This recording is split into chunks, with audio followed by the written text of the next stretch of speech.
Pour la recette du jour, Frédéric Verdon a fait ses courses en Savoie. Aujourd'hui, il cuisine des crozets, des petites pâtes typiques de la région à la façon des coquillettes au jambon de notre enfance. Un plat régressif nettement amélioré ici, avec un mascarpone fondant et une pointe de luxe, quelques tranches de truffes. Un jeu d'enfant, cette recette, pour peu que l'on soit attentif à la cuisson, à l'assaisonnement et à 1000 autres détails que les candidats ne manqueront pas de noter pour reproduire à l'identique cette recette. La démonstration commence tout de suite.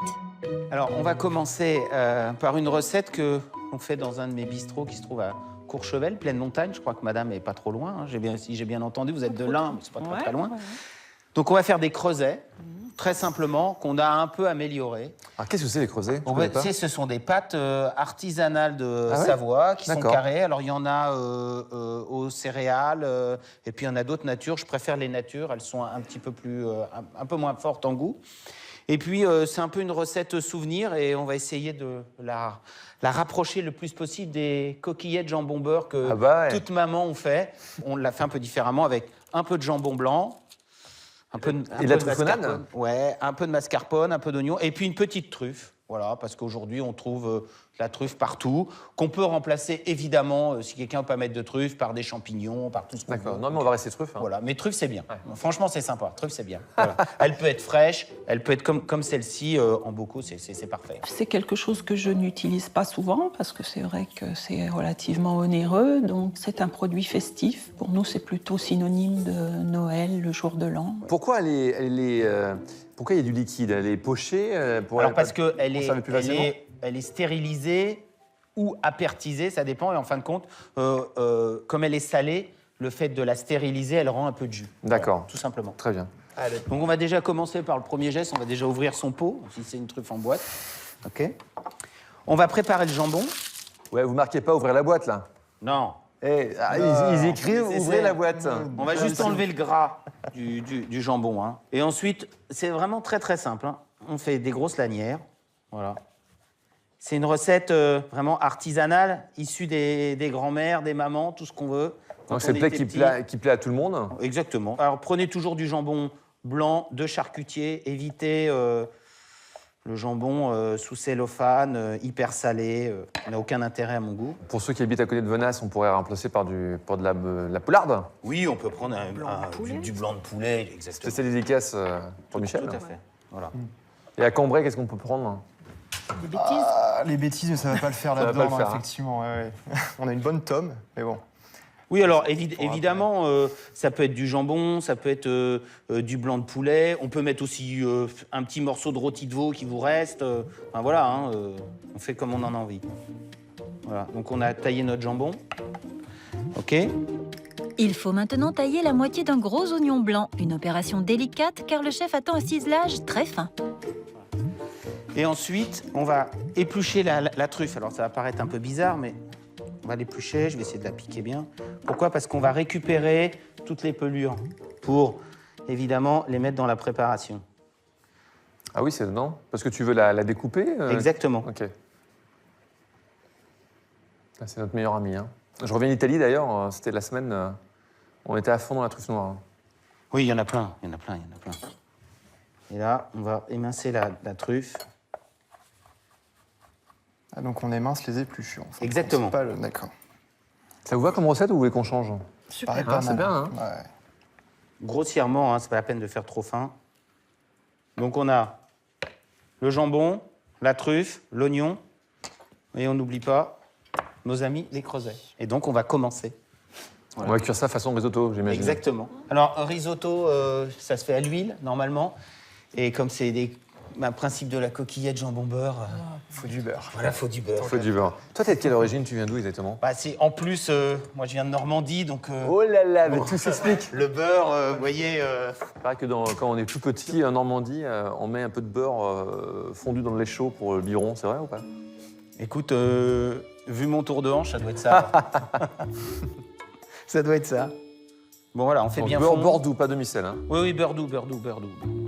Une fois le beurre doux fondu, le chef ajoute l'oignon ciselé. Mais attention, Surtout pas trop colorer l'oignon. Non, surtout pas. Il doit rester bien blanc, mais quand même bien cuit, bien fondu, hein, parce que L'oignon, soit il est cru, soit il est cuit. Et puis les gros oignons comme ça, pas cuits, c'est un goût un peu fort quand même. Hein. Voilà. Cette truffe, on va la mettre dans l'oignon. J'aime bien ce genre de recette, c'est efficace, directif. Voilà. Tout de suite, on sent mieux. Hein.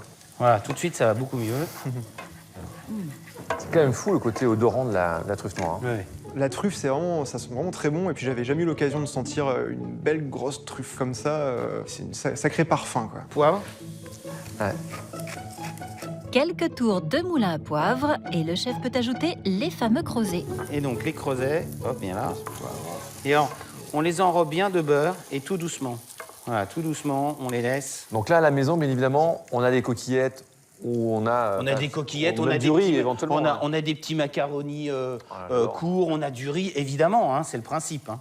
Donc on les laisse bien revenir tout doucement sans qu'ils prennent de coloration. On les met un peu de sel tout de suite. C'est important, dans toutes les préparations, de saler au départ. Hein. C'est très important de saler au départ, parce que tout le sel qu'on rajoute ne sera pas cuit et ne sera pas un révélateur de goût. Ça salera, mais ça ne révélera pas le goût. D'accord. Ça se passe bien, là, non? Ouais, super. Voilà. On va prendre notre jambon, voilà. Pareil, comme... Voilà. Et on pourrait même cuire ça dans une grosse cocotte. Hein, là, ça mijote tranquillou. Exactement, exactement. Même si vous avez une cocotte minute, un faitout, c'est très bien. Hein. C'est des plats qui peuvent se faire en grosse quantité, des grosses familles. Ah ouais, c'est ce que je préfère. Hein. Sympa, les creusets, c'est quelque chose que je fais à la maison. Mais ce qui m'inquiète dans ce plat, c'est surtout la cuisson, parce que je sais que c'est long. Tu sais, Fred, t'es pas encore tout à fait au courant, mais tu sais que je mets un peu la pression à Clément, parce que dans cette émission, tous les mecs se prennent une tôle. C'est-à-dire que c'est les femmes qui maîtrisent la cuisine mieux que personne. Ah bon? Donc tout à l'heure, je l'ai regardé, j'ai dit dedans, ce serait... Pour l'honneur des hommes, il faudrait peut-être se réveiller. On va pas se laisser faire. Michel, vous voulez garder la... Je suis pas sûre d'être d'accord avec vous. C'est vrai? Tout de suite, il met un petit peu la pression sur ça. Il faut que je gagne pour relever un petit peu le niveau de la jante masculine. Vous voyez, donc c'est bien revenu, le jambon qui va donner le goût avec le beurre chaud. Et là, on verse du bouillon de volaille à hauteur. On en rajoutera si nécessaire après. Et voilà. Et on laisse cuire tout doucement à la façon d'un risotto. Alors, je vais augmenter un tout petit peu, voilà. Ah, c'est pas beau, ça. Et ça va gonfler. C'est pas la peine que ça cuise à gros bouillon. Hein. Ça sert à rien. Faut laisser. Ce sont des pâtes vraiment très sèches, les creusets. Il faut leur laisser le temps de s'imbiber, de se gonfler. Hein. Il n'y a pas un temps précis comme le riz qui est 18 minutes? Non. Bon, c'est à peu près pareil. C'est à peu près pareil. Mais le meilleur temps, c'est la cuillère. Hein. C'est le palais. C'est le meilleur temps. Pour ce genre de choses. Souvent, on me pose la question, mais combien de temps vous mettez au four? Ah bah ça, je sais pas. Le temps d'échanger par exemple sur la poésie d'une cuisson 100 minuteurs ou sur la gastronomie en général. Il paraît que lorsque tu as créé ton restaurant, tu n'étais pas d'accord avec ton épouse. Ton épouse voulait manger quelque chose d'un peu léger et toi, tu voulais manger un tartare. C'est vrai. L'idée, c'était pouvoir faire de la cuisine d'un certain niveau, dite entre guillemets gastronomique, sachant que pour moi, un poulet pomme de terre est la plus grande gastronomie qui existe, parce que c'est ce qu'il y a de plus difficile à faire. Il faut casser ses codes. Je pense qu'à un moment donné, c'est pas de la cuisine gastronomique, c'est de la cuisine. Et même un jambon beurre, il peut être extrêmement gastronomique. Le pain est bon, le beurre est bon, le jambon est top. C'est le meilleur repas du monde. Ah oui, je suis d'accord. Voilà. Et un grand chef, pour la petite histoire, qui n'était pas loin de chez vous, qui s'appelait Alain Chapelle, pour lequel j'ai travaillé à Mionnay pendant 6 ans, m'a dit un jour, le jour où tu sauras faire un poulet avec des pommes de terre et que des gens se déplaceront pour ça, c'est que peut-être tu sauras faire ton métier. Donc voilà, ça veut tout dire. Je pense et c'est pas faux. Et je pense que la cuisine, ce qui est le plus simple, et même en pâtisserie, voilà, un très bon... Ce qui est le plus simple est plus compliqué. Mais toujours, parce que ça étonne moins. C'est très facile d'ouvrir une boîte de caviar ou de présenter un homard de 2 kilos. C'est très facile. Mais juste un poulet, des pommes de terre et de se dire que on s'installe dans un grand restaurant. Voilà, c'est un petit peu plus compliqué, mais moi j'adore. Il faudra donc cuire les creusets un peu plus que le temps d'une conversation. Tandis qu'il gonfle encore, le chef présente au candidat un ustensile que nous n'avons pas tous en cuisine, et pour cause. On va utiliser ce qu'on appelle une mandoline à truffe. Voilà. Mini mandoline. Et on va tailler des lamelles de truffe. Et voilà, donc on va tailler des lamelles de truffe. Voilà. Alors ça, tant qu'on n'en a pas fait une fois dans sa vie, on ne sait pas faire. Hein. Oui, ça c'est sûr. Ça, c'est une vraie technique. Voilà. On les sépare pour pas qu'elles se collent entre elles. Alors, et si vous utilisez de la truffe fraîche, ce qui est important, quand vous la slicez avec la mandoline à truffe, c'est de mettre 2 minutes avant de finir le plat, juste un tout petit peu de fleur de sel dessus et un tout petit filet d'huile d'olive, histoire de les assaisonner un peu, que ce ne soit pas juste une truffe crue posée sur quelque chose. Ça va révéler son goût et ça n'en sera que meilleur. D'accord. Et maintenant seulement, le chef peut vérifier l'assaisonnement et la cuisson des crozets. Ils ont bu tout le liquide. Frédéric Vardon peut leur ajouter encore un peu de beurre. Et on va faire bouillir un petit peu du jus de poulet rôti, du jus de veau, ce que vous voulez pour agrémenter cette petite coquillette. Ah oui, c'était le petit récipient là-bas. Voilà. Donc un jus de veau, un jus de poulet rôti. Vous avez fait le poulet le dimanche, il vous reste un peu de jus de poulet rôti, un rôti de veau, même du jus de bœuf, aucun problème. Même du jus de merguez tiède, ça passe ou pas? Ah, chacun ses goûts, mais... En granité, on congèle et on gratte après. Exactement.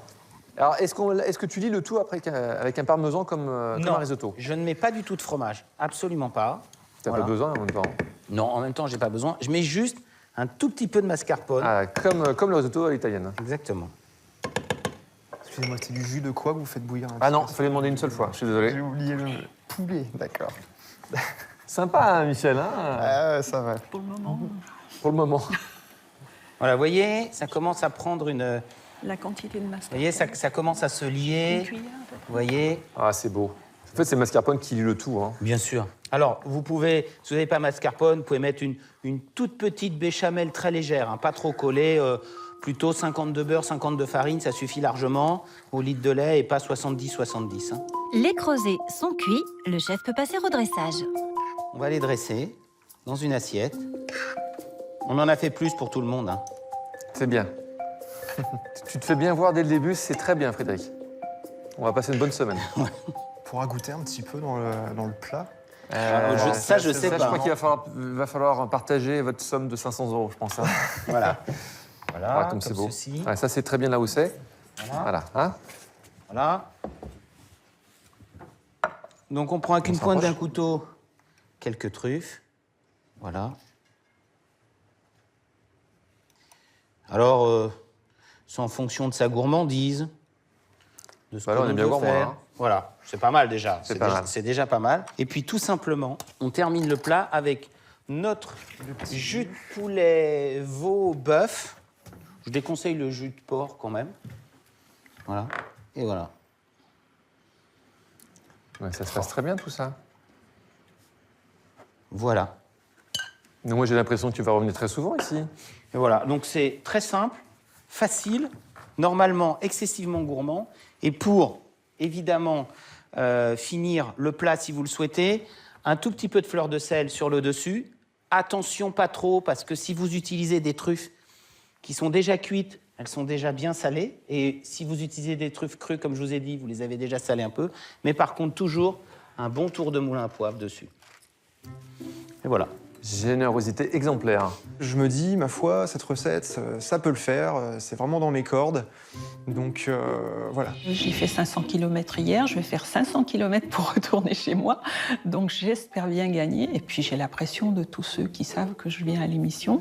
Cher candidat, c'est bon, c'est tout bon, facile? Super, il n'y a plus qu'à. Et ça fait du bien de se lever le matin et de savoir qu'on va faire une super recette comme ça, simple, efficace. Merci Frédéric Vardon. Merci. Quel bonheur. Merci. beaucoup. Et surtout, bon appétit. Hein, mais bon appétit, mangez pas tout. Hein. Voilà. Et surtout, si vous êtes comme moi et vous voulez revoir cette recette, france2.fr, la recette magique pour revoir toutes les recettes des chefs et les démonstrations. Allez, go, c'est parti, à vous de jouer. Allez. À vous de jouer.